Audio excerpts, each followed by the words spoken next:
It's diametrically opposed to where I am. There's another interesting aspect to it. We are going through the pains of being in a hit series, a series that I would venture to say is the most popular series in the world. I mean that. And if what's it on in this country? 140 stations in the United States, 158 countries, and 115 in other countries. 115 stations around around the world. 115. Yeah.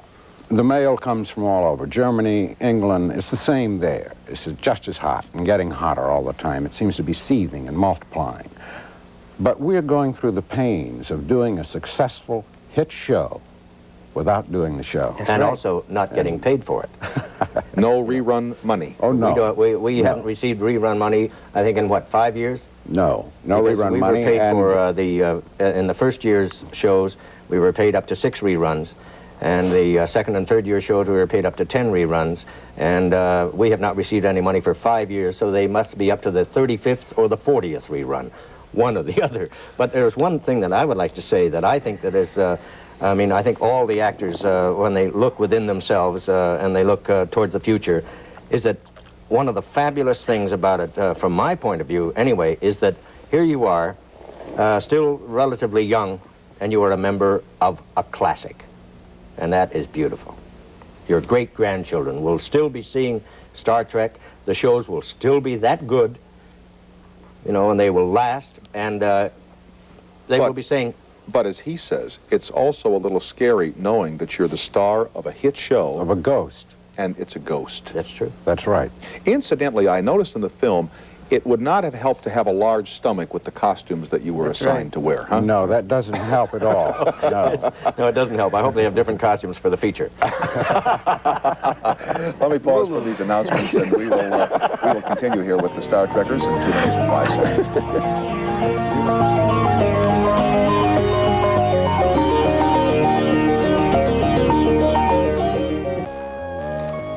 Thank you, Bill Wendell. What was it like when you knew that it wasn't going to last very much longer and that the series had been canceled by NBC? That's just got to have a terrible effect on your morale, on your approach to it and everything. You mean the third year, the end of that third year when we knew? Right. Oh, it was a very distressing. Well, in the second year, wasn't there talk of it going off after the second year, too? There was talk from the beginning. In fact, if it was it was always in trouble. If it is such a hit, why weren't the ratings better on the damn thing? Well, I don't know. There are many schools of thought on that. I don't think Star Trek really ever had the proper time slot, for one thing. Yeah. I think it should have been on at 7:30 at night and stayed there. Yeah, but... well, you better slip off. But it was a very distressing thought, you know, because we knew that we were, when they put us in that 10 o'clock Friday night slot, we knew that was the graveyard slot, and we knew it was on its way out, and we felt all along that we were doing something rather special, that this was a show that should not go off the air, again reflected by our mail, because we were very low in the ratings, but we were breaking every fan mail record in the history of NBC. So the two don't add up. You know, the 1,200 homes that govern you is what puts Star Trek off the air. That's the way it has to be. But we were breaking all kinds of fan mail records. Yes. I was told that we were very big in the 30 cities rating, but not in the nationwide. Yeah. In the nationals, I'd like to suggest something terribly sacrilegious. I believe that, and I'm not privy to any special information, but I believe that the ratings probably did reflect accurately our popularity in terms of the network audience. I think that our followers were passionate, vociferous, and militant, and they were emulatory. They were ready to go out and picket. They were ready to do anything they could. I think it represented a minority of the viewing public below which you can keep a show on the air. However, and that's the big thing, and that's why I feel safe in saying that. I happen to believe it, but I feel safe in saying it. I think in syndication, we now have the numbers that we would have needed to stay on the air at that time, because we've gone beyond the metropolitan kind of climate. People all over the country are watching the show. The Great Breadbasket, the Bible Belt. You know, science fiction, something that I wasn't particularly familiar with before or was aware of, but science fiction is considered anti-religious, or has been.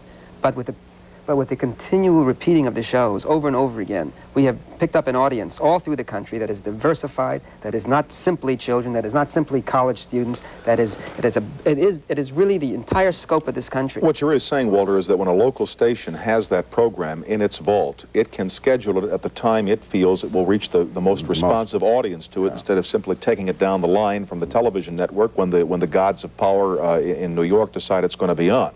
Right. But also, you know, when Walter talks about the Bible Belt, just about every Star Trek show was a great morality play.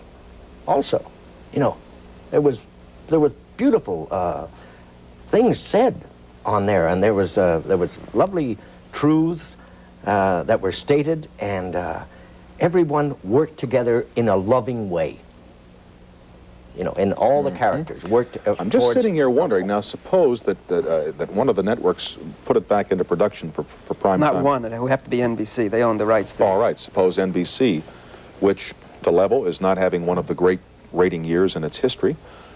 Suppose they decided, hey, you know, conventions all over the country, everything going on. Let's put the thing back on and see what happens. Would it work, or would it destroy the myth and the legend? I don't know. That's that old thing of, can you go home again, you know? And it's the same, we have the gamble with the motion picture where we did 79 episodes. There's got to be one episode in that everybody's going to like, but when you come out with one shot on the movie, you know, not everyone is maybe going to like the movie. But it would be a big question as to whether or not... Wouldn't you think the movie, though, is almost a pretty well-calculated risk? I mean, the audience is built in. I would think that... Yeah. I think everybody believes that it's, as you say, that it's a foregone conclusion. The only problem is that if they decide, because it's a feature film as opposed to a television show, that they have to change the thrust of it in some way, make it monsters and huge battle scenes, something that will, that you can't get on television. You may distort and transporting it to the big screen and then trying to make it bigger to fit. Right. You may distort the entire feeling of the show. You may.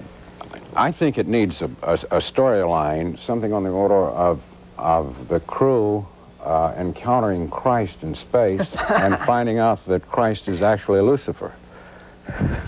Satan. I just don't know if we're quite ready for that one yet. Apparently we're not. Apparently not. I don't believe we are.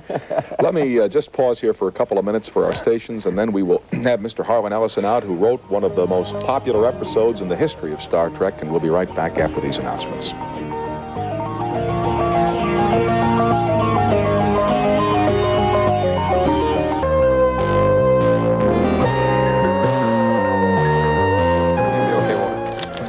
Joining us now, Mr. Harlan Ellison, who is no stranger to this audience. Mr. Ellison was on our all-night program. We did a show on science fiction writing with Harlan and Gene Roddenberry and others, including Ray Bradbury, out in Los Angeles a little over a year ago.